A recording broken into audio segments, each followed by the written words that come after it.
Yes, salt march and the civil disobedience movement. ठीक है, तो अभी तक हमने किया था कि when this in the Lahore session of Congress, that session was held on this 29th of December 19 sorry not 29th of December, in the month of December 1929. So in that Lahore session of the Indian National Congress, at that time Pandit Nehru and other leaders, young leaders, they declared the demand for full Swaraj, full independence, Puran Swaraj. They demanded this thing. Earlier to that, this type of demand was not made to the British government in such a clear-cut manner by the leaders of Congress party.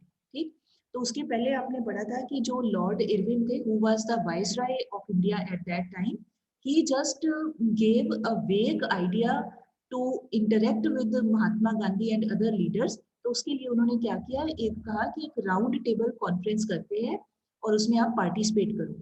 Round table conference का मतलब सच में ये नहीं होता कि table round है, वो इसके कहने का तरीका है कि भाई let us come sit together, let us meet and discuss what can be done, what are your demands, let us discuss. But in that meeting earlier Gandhi ji refused to go, but later on Gandhi ji felt कि नहीं, we should go, we should firstly keep our demands in front of the British people, viceroy के सामने वी शुड कीप अवर डिमांड्स। तो फिर उन्होंने क्या किया, now come to this salt march para. तो उन्होंने क्या किया, he sent a letter to viceroy Irwin. ठीक है, उन्होंने एक अपनी लेटर भेजी। In that letter what did he do, उन्होंने अपनी डिमांड्स लिख दी। अब now those demands were of different people of the society. उसमें जो थे इंडस्ट्रियलिस्ट लोगों की डिमांड्स थी, उसमें जो आम पीजेंट्स थे उनकी डिमांड्स थी, उसमें जो आम लोग थे सोसाइटी के, आम हाउस होल्ड थे, आम लोग होते थे, उनकी डिमांड्स थी। मतलब containing all sections of the society, their demands were written in that.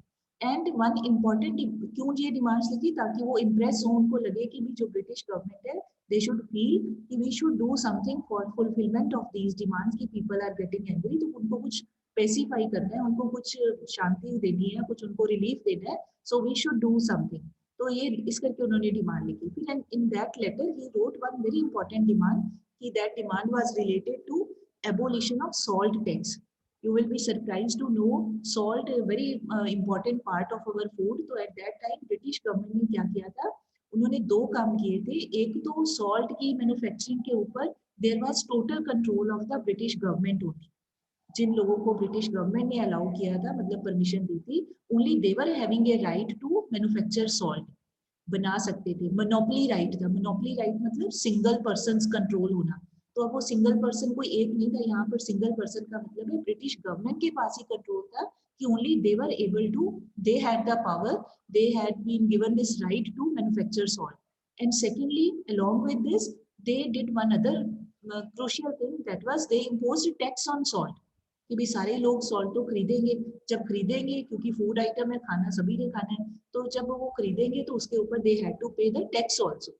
तो एक तरह से this was a very cruel attitude of the British government to compel Indian people not only to give them tax but also they were being deprived of the right of manufacturing of salt। ये उन्होंने किया।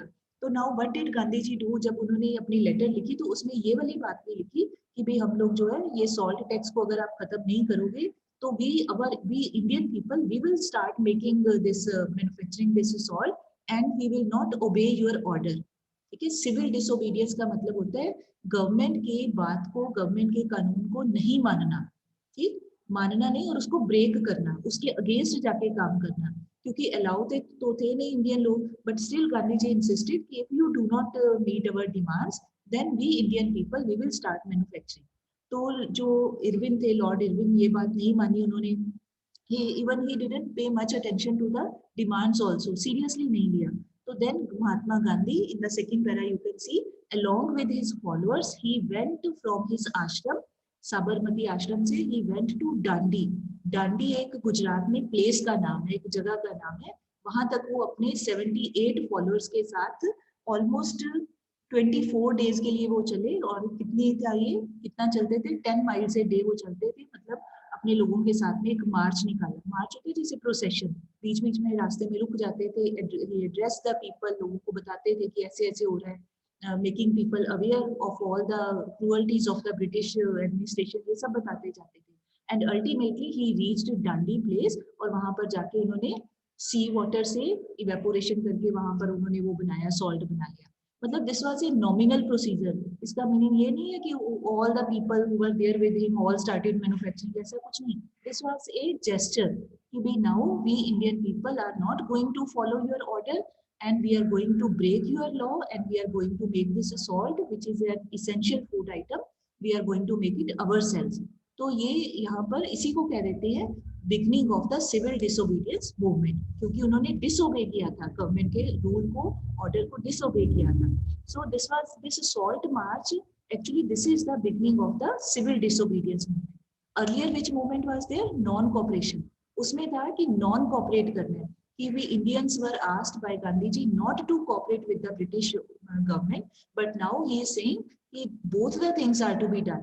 One non-cooperation तो है ही है, along with that now we have to break the British laws also। So that is why this movement is called civil disobedience।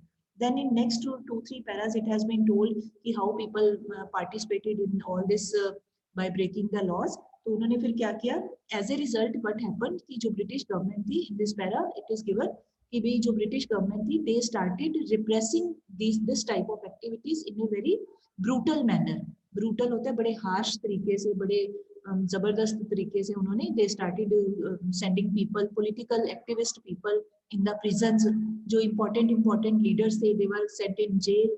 ऐसे एक खास leader थे, स्पेशल फेमस लीडर थे, आपने नाम सुना होगा, खान अब्दुल गफार खान। वो पेशावर के रहने वाले थे, जो प्रेजेंट में पाकिस्तान में ना, तो एट दैट टाइम तो पाकिस्तान भी अपना ही कंट्री था। तो पेशावर के वो लीडर थे खान अब्दुल गफार खान, तो उनको भी अरेस्ट कर लिया। He was a very devout follower of Gandhi ji.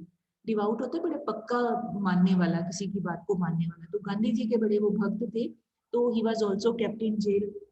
तो लोगों ने एज ए रिजल्ट फिर उसके बाद लोगों ने भी प्रोटेस्ट किए and ultimately Gandhi ji himself he was also arrested. in short we can say कि all the main leaders they were arrested by the British government।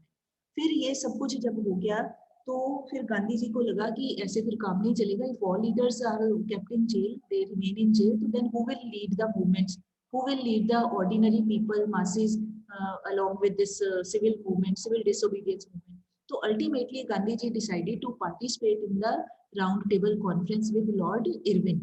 फिर बाद में मान गए। अब वो मीटिंग जो थी that was held in England, London में वो मीटिंग हुई।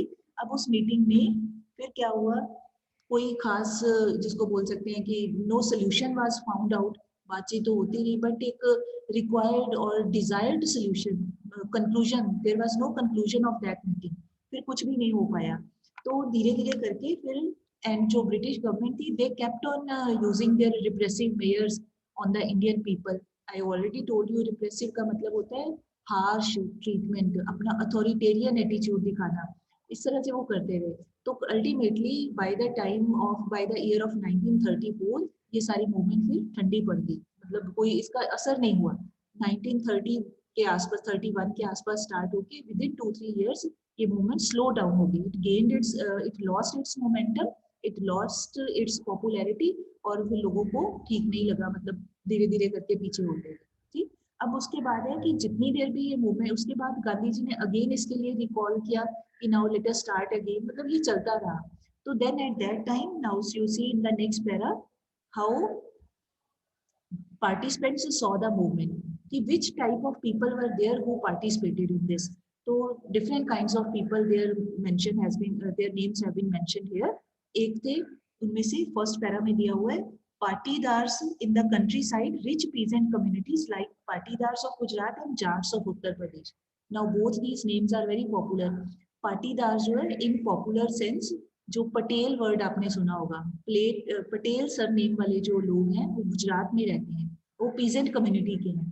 तो उनको लेके, और अभी जो वेस्टर्न यूपी है वहाँ के जो जाट लीडर्स थे ये comparatively as compare to rest of the majority of farmers ये रिच कम्युनिटीज थी, वेल ऑफ कम्युनिटीज थी, अच्छे खासे फार्मर्स थे, कोई छोटे मोटे फार्मर्स नहीं थे। तो ये लोग गांधी जी के साथ है सिविल डिसोबीडियंस में, बिकॉज इनको लगता था कि if we participate in this movement along with Gandhi ji तो हमारे हमें जो देना पड़ता है high revenue to British government वो हमारा माफ हो जाएगा। अब आपको I told in the earlier lecture also 1929 के around there was great depression in the world.